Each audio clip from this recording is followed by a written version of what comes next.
Welcome to a cloudy but dry day here in Guadalajara, Mexico. We're getting ready for the first day of the SMTA Guadalajara exhibition, so come along and join Global SMT and Packaging. Say hello. We're located in the lobby.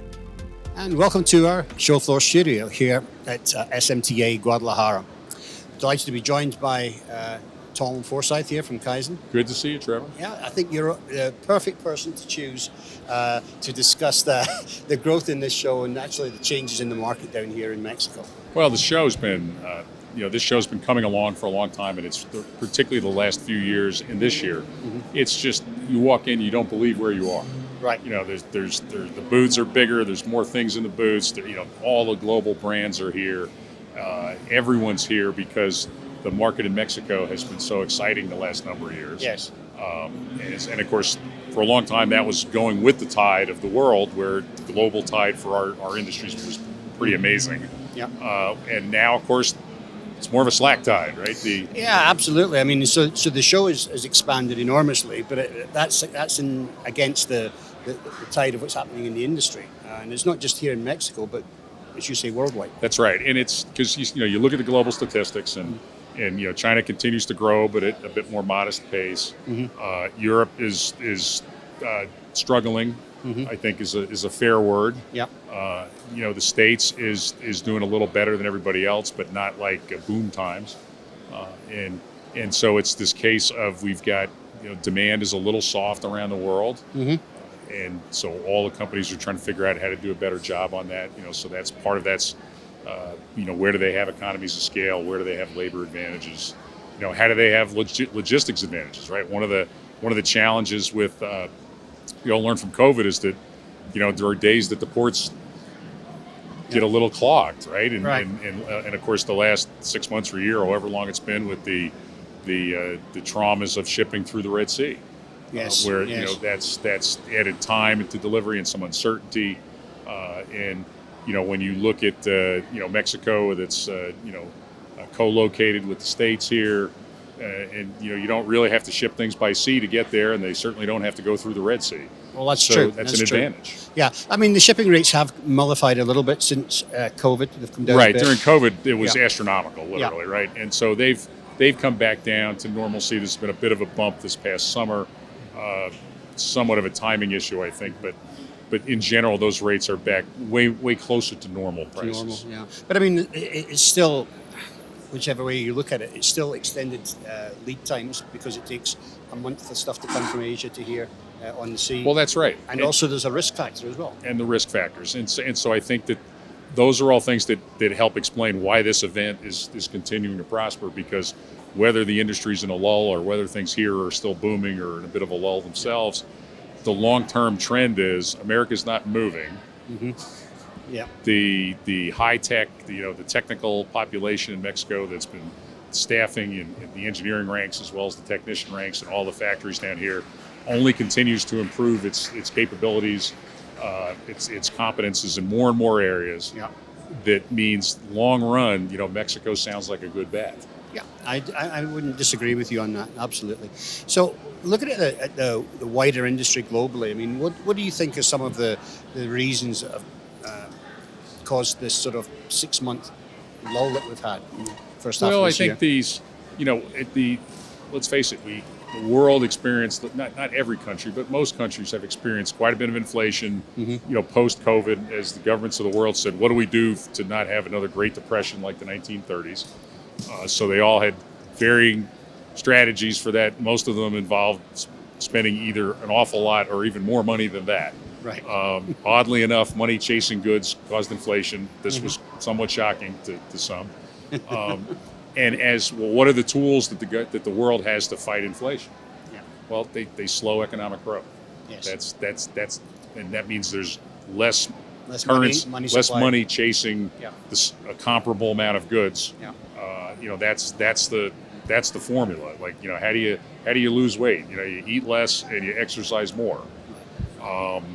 Every doctor in the world gives you the same prescription. A few of the details can change, but it's the same picture. So I think that's dampening things around the world, Okay. As well as some sticker shock issues. That inflation did drive up the price of things. Yes. And when you go in to buy something that used to cost $200 and you find out it costs $300, you go, oh my goodness. Yeah. That's a sticker shock effect. Yeah. And there's certainly been plenty of that, in particular in grocery stores where Exactly. people Food has gone crazy. several times a week, or that's a constant reinforcing that, gee, things cost more. I probably should be careful. Yeah. And like in the U.S., 70% of the economy is consumer spending. Yes. Yes. So if everybody says, "Ooh, I'm just going to skip Starbucks once a week," that could be more than 1 or 2% growth that goes away. Right.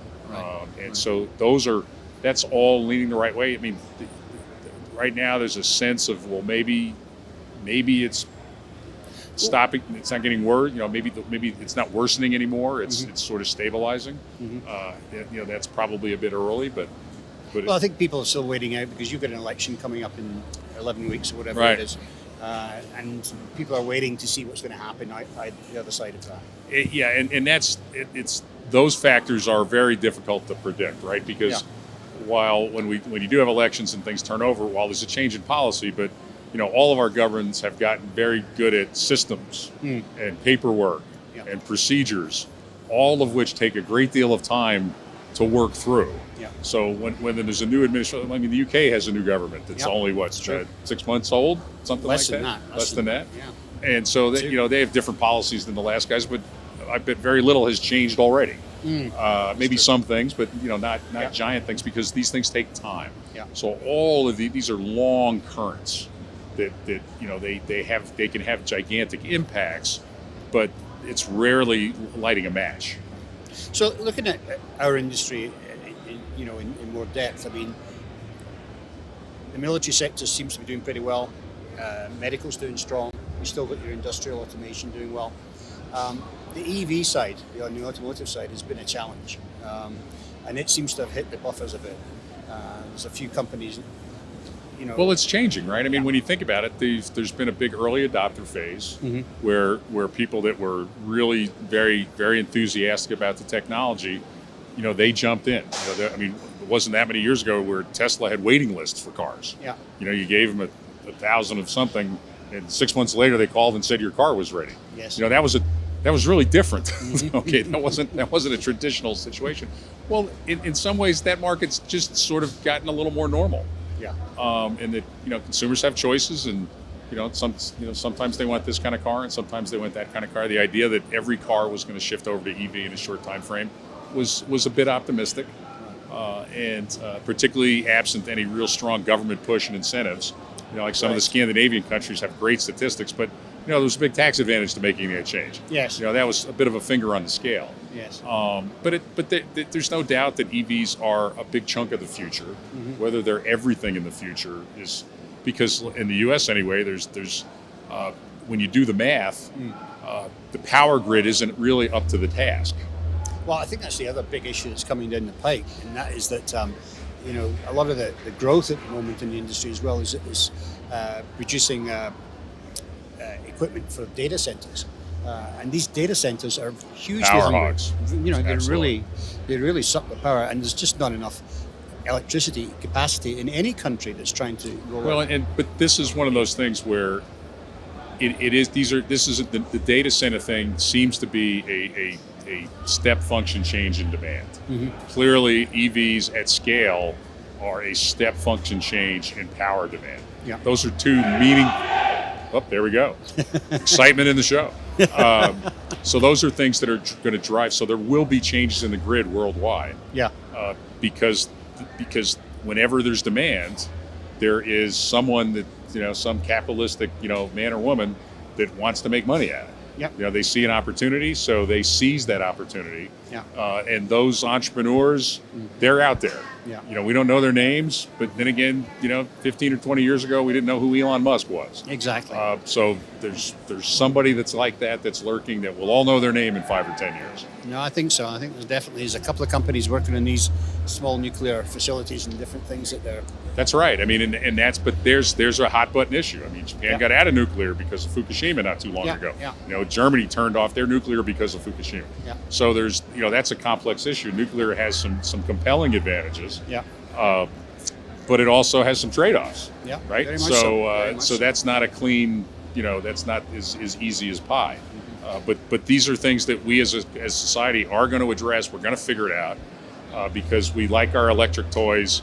We're not likely to turn them all off and go back to cooking over the campfire in the backyard. Right. I just don't see that as a likely scenario.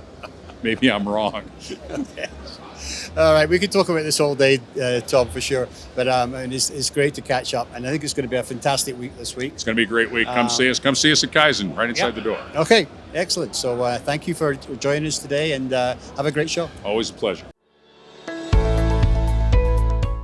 At Kaizen, we know it's the science that makes the difference. The right solutions happen when you care enough to ask the right questions.